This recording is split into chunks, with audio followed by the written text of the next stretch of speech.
Tonight, a CBS 4 safety alert, and today the House unanimously passed legislation aimed at adding fentanyl and other deadly synthetic drugs to Florida's drug trafficking statute.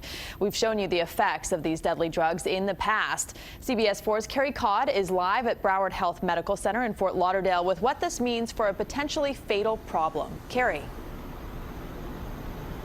I spoke with a doctor here tonight who told me they're seeing patient after patient affected by these drugs. In fact, he said over the last month or so, they've had at least 3 or 4 people die from taking these drugs. He's hoping this new law is a deterrent. And this is not just a crisis here. A DEA official that I spoke with tonight told me they are doing everything they can to educate the public about the dangers of these drugs. This is the drug that Florida legislators want to crack down on, fentanyl.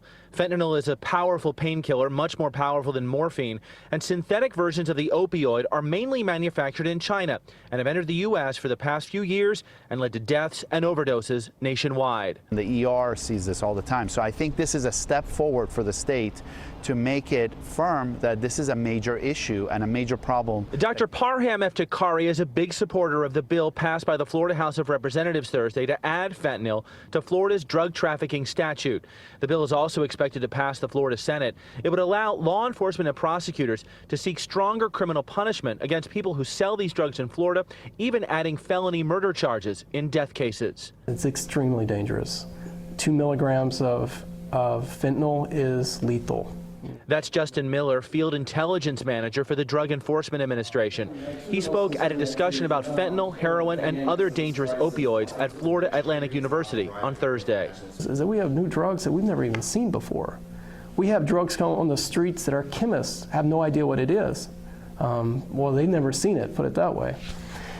That's a challenge for us. And it's a challenge for the medical community as well, as the makers of the drugs constantly alter the drug's composition to skirt the law.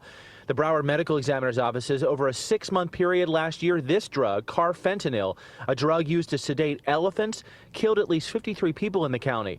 Miller says just last month, the Chinese government agreed to ban some of these substances. Doctors and authorities say the biggest problem with these drugs is the unknown factor about them, meaning that when people ingest these pills that are laced with these drugs, people simply do not know what they are putting into their bodies. And just to underscore how dangerous fentanyl and carfentanil are, first responders and law enforcement who come across these drugs during their work are being told not even to touch them because of how deadly they can be. Live in Fort Lauderdale, Carey, CBS 4 News Tonight.